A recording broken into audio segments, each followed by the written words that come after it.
नमस्कार दोस्तों। जैसा कि हमने rich dad and poor dad के इंट्रोडक्शन पार्ट को देख लिया है, उसके बाद अध्याय चैप्टर फर्स्ट में रिच डैड पुअर डैड किसे कहा गया है, ये रॉबर्ट कियोसाकी ने हमें बताया। उसके बाद आज में अध्याय 2 जो कि बहुत ही इम्पोर्टेंट है। आज से सारे सबक स्टार्ट हो जाएंगे। पिछले अध्याय में कुछ 6 सबक के बारे में एक आउटलाइन बताई गई थी। उस आउटलाइन को हम बारी बारी से नंबर 1-2 के हिसाब से देखेंगे कि सबक जो रॉबर्ट को सबक मिले थे, किस प्रकार से अमीर बनने के जो रहस्य पता चले थे, उनको सबक नाम दिया गया है। सबक 1। तो चलिए शुरू करते हैं। सबक 1 chapter 2 rich dad and poor dad by Robert Kiyosaki. इसका टाइटल है अमीर लोग पैसे के लिए काम नहीं करते। डैडी, क्या आप मुझे बता सकते हैं कि अमीर कैसे बना जाए? ये सुनते ही मेरे डैडी ने अपना शाम का अखबार नीचे रख दिया। बेटे, तुम अमीर क्यों बनना चाहते हो? क्योंकि आज जिमी की मम्मी अपनी नई नई कैडलिक कार में आई और वे लोग पिकनिक पर अपने समुद्र तट वाले घर पर जा रहे थे। जिमी अपने साथ अपने 3 दोस्तों को ले गया, परंतु माइक और मुझे नहीं ले गया। उसने हमसे यह कहा कि वह हमें इसलिए नहीं ले जाएगा क्योंकि हम लोग गरीब बच्चे थे। उसने ऐसा कहा? डैडी ने अविश्वास से पूछा। हाँ, बिल्कुल ऐसा, मैंने दर्द भरी आवाज़ में कहा। डैडी ने अपना सिर हिलाया, नाक तक चश्मे को चढ़ाया और फिर अखबार पढ़ने लगे। मैं उनके जवाब का इंतज़ार करता रहा। यह 1956 की बात है। तब मैं 9 साल का था। किस्मत की बात थी कि मैं उसी पब्लिक स्कूल में जाता था जिसमें अमीर लोगों के बच्चे पढ़ते थे। हम शुगर प्लांटेशन के कस्बे में रहते थे।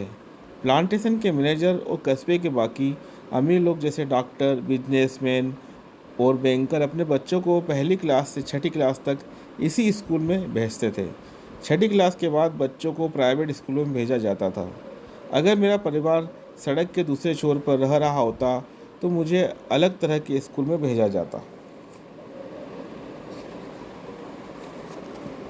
जहाँ मेरे परिवारों के बच्चे पढ़ते थे जहाँ जहाँ मेरे जैसे परिवारों के बच्चे पढ़ते थे। 6ठी क्लास के बाद इन बच्चों की तरह मैंने भी पब्लिक इंटरमीडिएट और हाई स्कूल किया होता, क्योंकि उनकी ही तरह मेरे लिए भी प्राइवेट स्कूल में जाना संभव नहीं था। मेरे डैडी ने आखिर अखबार को रख दिया। मुझे पता था वे क्या सोच रहे थे। उन्होंने धीमे से शुरुआत की। अगर तुम अमीर बनना चाहते हो तो तुम्हें पैसे बनाना सीखना चाहिए। मैंने पूछा, मैं पैसे बनाना किस तरह सीख सकता हूँ? अपने दिमाग के इस्तेमाल से, उन्होंने मुस्कुराते हुए कहा, जिसका असली मतलब ये था, बस मैं तुम्हें इतना ही बता सकता हूँ, या मैं इसका जवाब नहीं जानता, इसलिए मुझे तंग मत करो। एक साझेदारी हुई। अगली सुबह मैंने अपने सबसे अच्छे दोस्त माइक को अपने डैडी की बातें बताई। जहाँ तक मुझे याद है, उस स्कूल में मैं और माइक ही 2 गरीब बच्चे थे। माइक भी मेरी ही तरह था, क्योंकि वह भी किस्मत की वजह से ही उस स्कूल में था। ऐसा लगता था जैसे किसी ने कस्बे में स्कूलों की सरहदें तय कर दी थी और इसी कारण हम लोग अमीर बच्चों के स्कूल में पढ़ रहे थे। सच कहा जाए तो हम लोग गरीब नहीं थे, परंतु हमें ऐसा लगता था क्योंकि बाकी सभी बच्चों के पास नए बेसबॉल ग्लव्स, नई साइकिलें और हर चीज़ नई होती थी। मम्मी और डैडी हमें सभी ज़रूरत की चीज़ें दिलवाते थे, जैसे खाना, घर, कपड़े, परंतु इससे ज़्यादा कुछ नहीं। मेरे डैडी कहा करते थे, अगर तुम्हें कोई चीज़ चाहिए तो उसके लिए काम करो। हमें बहुत सी चीज़ें चाहिए थी, परंतु 9 साल के बच्चों के करने के लिए ज़्यादा काम मौजूद नहीं थे। माइक ने पूछा, तो पैसा कमाने के लिए हमें क्या करना चाहिए? मैं नहीं जानता, मैंने कहा, परंतु क्या तुम इस काम में मेरे पार्टनर बनना चाहते हो? वह राजी हो गया और उस शनिवार की सुबह माइक मेरा पहला बिजनेस पार्टनर बन गया। हम दोनों पूरी सुबह यही सोचते रहे कि पैसा किस तरह कमाया जाए। कभी कभार हम उन बेफिक्र बच्चों के बारे में बात करते रहे जो जिमी के समुद्र तट वाले घर पर मज़े कर रहे होंगे। इससे थोड़ी चोट पहुंचती थी, परंतु ये चोट अच्छी थी क्योंकि इसने हमें यह सोचने के लिए प्रेरित किया कि पैसा कैसे कमाया जाए। आखिरकार उस दोपहर को हमारे दिमाग में बिजली कौंध गई। यह एक ऐसा विचार था जो माइक ने किसी विज्ञान की किताब में पढ़ा था। रोमांचित होकर हमने अपने हाथ मिलाए और पार्टनरशिप के पास अब एक बिजनेस था। अगले कुछ हफ्तों तक मैं और माइक आसपास के इलाके में दौड़ भाग करते रहे। हम दरवाज़ों पर दस्तक देते थे और पड़ोसियों से कहते थे कि वे अपने इस्तेमाल किए हुए टूथपेस्ट ट्यूब हमारे लिए रख लें। हैरत से हमें देखते हुए ज़्यादातर लोगों ने मुस्कुराकर हमारी बात मान ली। कुछ ने हमसे पूछा कि हमें टूथपेस्ट ट्यूब क्यों चाहिए। इसके जवाब में हमने कहा, हम आपको यह नहीं बता सकते, यह एक बिजनेस सीक्रेट है।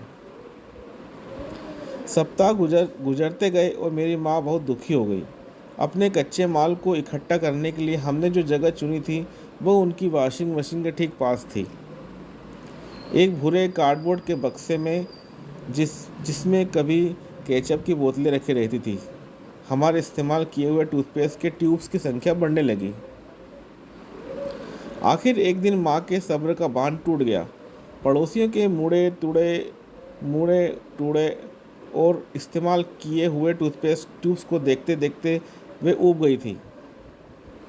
उन्होंने पूछा, तुम लोग कर क्या रहे हो?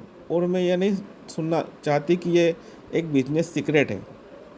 इस कचरे को साफ कर दो या मैं इसे बाहर उठाकर फेंक देती हूँ। माइक और मैंने उनके हाथ पैर जोड़े और उन्हें यह बताया कि जल्दी ही हमारा कच्चा माल पर्याप्त जमा हो जाएगा और फिर हम उत्पादन शुरू कर देंगे। हमने उन्हें बताया कि हम कुछ पड़ोसियों का इंतजार कर रहे थे ताकि वे अपने टूथपेस्ट के ट्यूब ख़त्म कर लें। माँ ने हमें एक हफ्ते की मोहलत और दे दी। उत्पादन शुरू होने की तारीख करीब आ गई थी।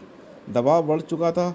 हमारे वेयरहाउस के मालिक यानी मेरी माँ ने हमारी पहली पार्टनरशिप कंपनी को जगह खाली करने का नोटिस थमा दिया था। अब माइक का काम यह था कि वह पड़ोसियों को अपने टूथपेस्ट जल्दी ख़त्म करने के लिए कहे और साथ में यह भी जोड़ दे, दांत के डॉक्टरों का कहना है कि दिन में कई बार ब्रश करना चाहिए। मैं उत्पादन की प्रक्रिया को ठीक ठाक करने में जुट गया। एक दिन मेरे डैडी अपने एक दोस्त के साथ कार में बैठकर पोर्च में आए और उनके आश्चर्य का ठिकाना नहीं रहा जब उन्होंने वहाँ 9 साल के 2 बच्चों को उत्पादन की प्रक्रिया में पूरी गति से जुटे देखा। हर तरफ बारीक सफ़ेद पाउडर बिखरा हुआ था। एक लंबी मेज पर स्कूल से लाए गए दूध के छोटे कार्टन थे और हमारे परिवार की हिवाची प्री-ग्रिल लाल दहकते कोयलों के साथ अधिकतम गर्मी पर जल रही थी। डैडी सावधानी से चलकर हमारे करीब आए। चूँकि हमारे उत्पादन की प्रक्रिया ने पोर्च पर कब्जा कर लिया था, इसलिए उन्हें कार बाहर ही खड़ी करनी पड़ी। जब वे और उनके दोस्त पास आए तो उन्होंने कोयले के ऊपर रखा एक स्टील का बर्तन देखा जिसमें टूथपेस्ट के ट्यूब पिघल रहे थे। उन दिनों टूथपेस्ट प्लास्टिक के ट्यूब में नहीं आते थे, ट्यूब शीशे के बने होते थे। एक बार पेंट जल जाने पर हम ट्यूब्स को स्टील के बर्तन में डाल देते थे ताकि वे पिघलकर द्रव रूप में आ सके। इस पिघले हुए शीशे को हम छोटे छेद वाले दूध के कार्टनों में डाल रहे थे। दूध के इन कार्टनों में प्लास्टर ऑफ पेरिस भरा था। हर तरफ फैला सफ़ेद पाउडर प्लास्टर ही था जिसमें हमने पानी मिलाया था। जल्दबाजी में मैंने उसके बैग को गिरा दिया था और पूरी ज़मीन ऐसी लग रही थी जैसे वहाँ अभी अभी बर्फ़ का तूफान आया हो। दूध के कार्टन भारी बक्से थे जिसके भीतर प्लास्टर ऑफ पेरिस के सांचे थे। मेरे डैडी और उनके दोस्त हमें देखते रहे और हम पिघले हुए शीशे को प्लास्टर ऑफ पेरिस के क्यूब के ऊपर से छोटे से छेद में डालते रहे। संभल कर, मेरे डैडी ने कहा। मैंने बिना सिर उठाए हामी भर दी। आखिरकार जब शीशे को डालने का काम खत्म हो गया तो मैंने स्टील के बर्तन को नीचे रख दिया और फिर अपने डैडी की तरफ देखकर मुस्कुराया। उन्होंने हल्की मुस्कान के साथ पूछा, तुम लोग क्या कर रहे हो?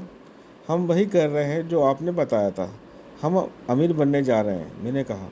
हाँ, माइक ने सिर को हिलाते हुए और मुस्कुराते हुए कहा, हम दोनों पार्टनर हैं। डैडी ने पूछा, और इन प्लास्टर के सांचों में क्या है? देखिए मैंने कहा, इसमें एक बहुत अच्छी चीज़ है।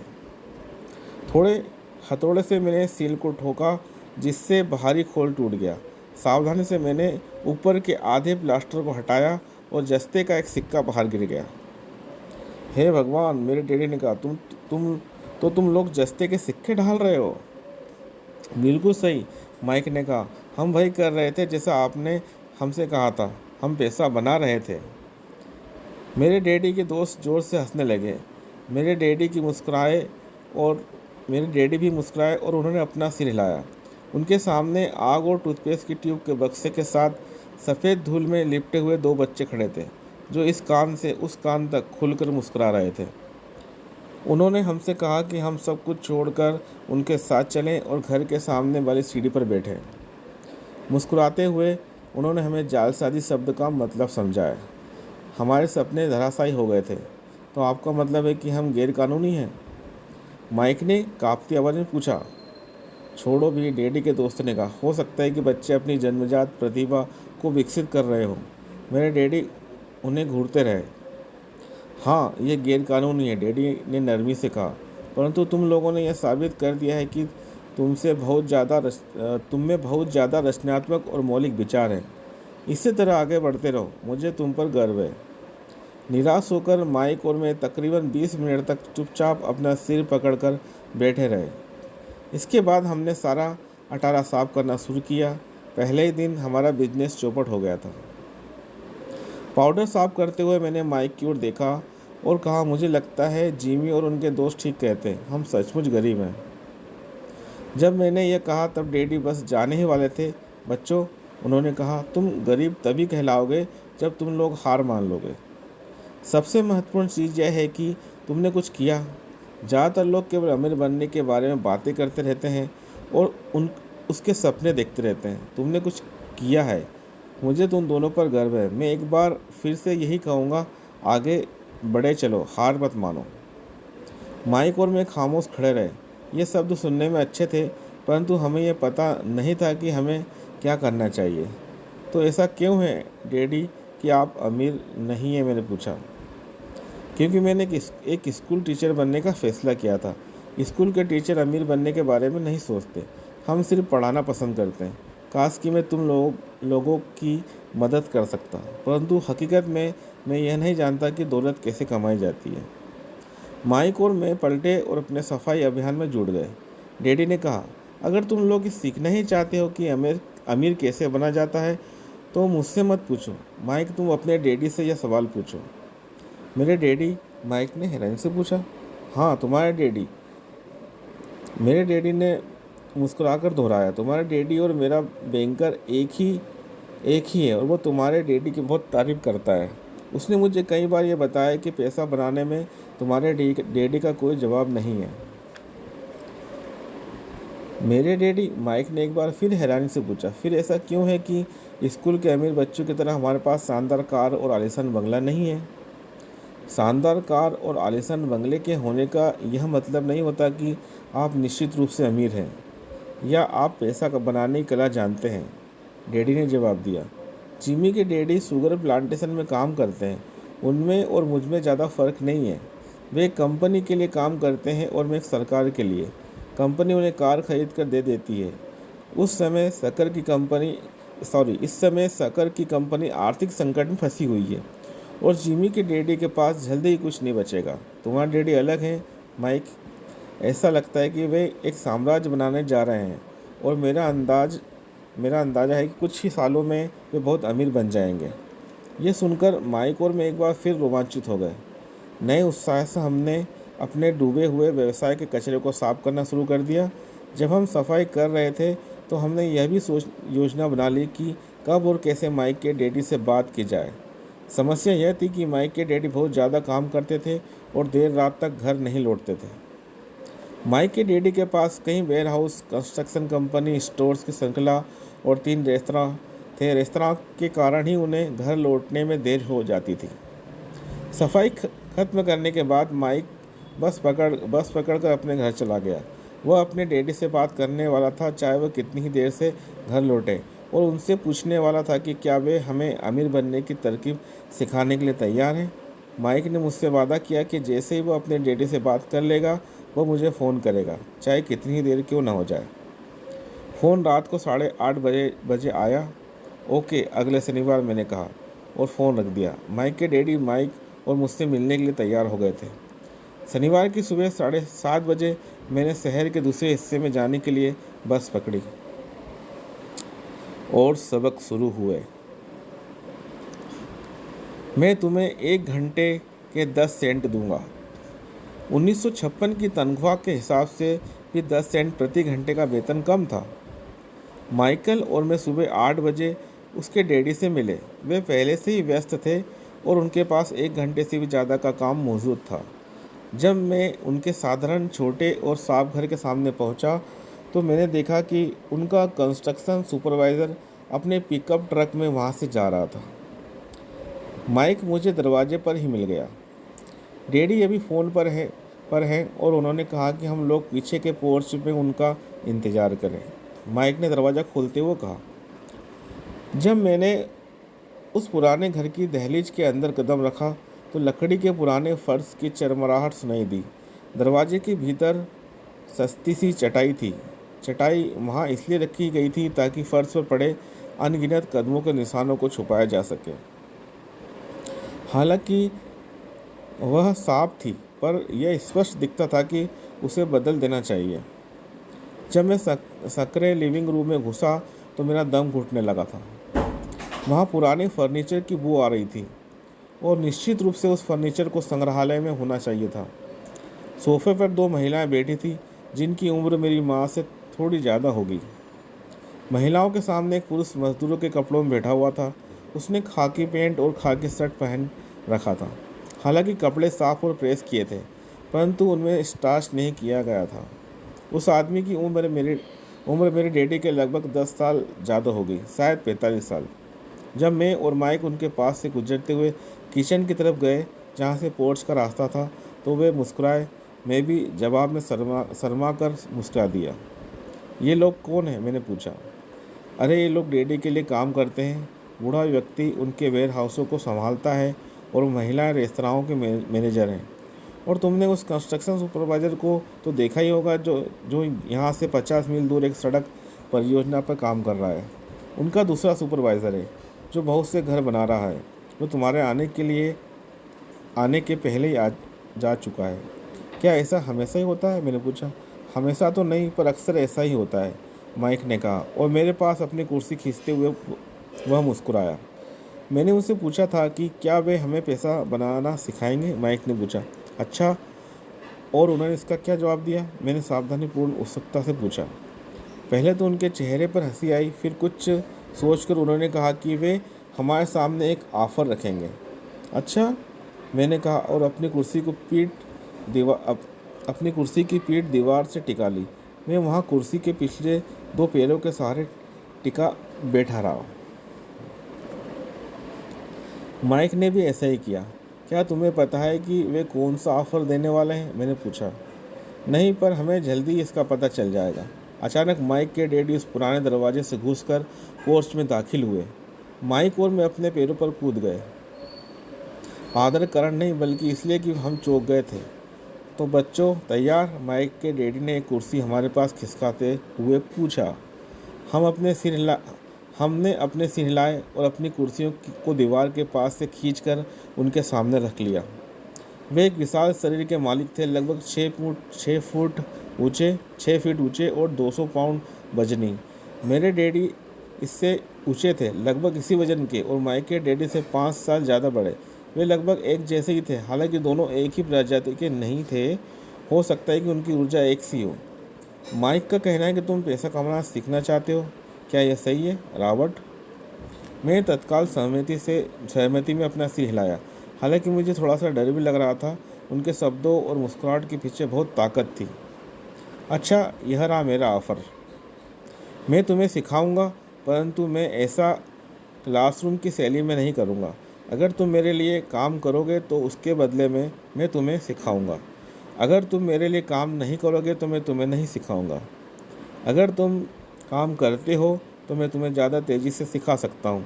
और अगर तुम सिर्फ बैठ कर मेरी बातें सुनते हो जैसा कि तुम लोग स्कूल में करते हो तो इससे मेरा समय बर्बाद होगा। ये मेरा ऑफ़र है, इसे या तो मान लो या फिर वापस लौट जाओ। क्या मैं आपसे पहले एक सवाल कर सकता हूँ? मैंने पूछा। नहीं, इसे या तो मान लो या फिर वापस लौट जाओ। मेरे पास बर्बाद करने के लिए फालतू समय नहीं है। अभी ढेर सा काम पड़ा हुआ है। अगर तुम में तत्काल फैसला करने की क्षमता नहीं है तो तुम कभी पैसे कमाना नहीं सीख पाओगे। मौके आते हैं और चले जाते हैं, इसलिए तत्काल निर्णय लेने की क्षमता एक महत्वपूर्ण कला है। तुमने जैसा चाहा था वैसा एक मौका तुम्हारे सामने मौजूद है। अगर अगले 10 सेकंड में या तो पढ़ाई चालू हो जाएगी या फिर हमेशा के लिए ख़त्म हो जाएगी। माइक के डैड ने चिढ़ाने वाली मुस्कुराहट के साथ कहा। मंजूर, मैंने कहा। मंजूर, माइक ने कहा। बहुत बढ़िया, माइक के डैडी ने कहा। 10 मिनट में मिसेज मार्टिन आ जाएगी। मुझसे बात करने के बाद मैं तुम्हें उनके साथ भेज दूंगा और तुम लोगों का काम शुरू हो जाएगा। मैं तुम्हें हर घंटे के 10 सेंट दूंगा और तुम हर शनिवार के 3 घंटे काम करोगे। पर आज तो मेरा सॉफ्ट बॉल का मैच है, मैंने कहा। माइक के डैडी ने अपनी आवाज़ को धीमा परंतु कड़क करके कहा, या तो मान लो या फिर वापस लौट जाओ। मान लिया, मैंने जवाब दिया। सॉफ्टबॉल खेलने के बजाय काम करने और सीखने का विकल्प चुनने में ही समझदारी थी। तो दोस्तों, आज केवल इतना ही। इन चीज़ों को धीरे धीरे आप समझने की कोशिश कीजिए। इसी चैप्टर को कंटिन्यूस करेंगे नेक्स्ट वीडियो में, क्योंकि ज़्यादा बड़ा वीडियो हो जाएगा तो सुनने में मज़ा नहीं आएगा। अब सबक धीरे धीरे शुरू होते जा रहे हैं। जैसा कि आपने इसमें देखा किस प्रकार से 9 साल के 2 बच्चे जस्ते के सिक्के बना रहे थे और उनके गरीब पिता ने उन्हें अपने दिमाग का इस्तेमाल करके कुछ करने के लिए कहा गया था।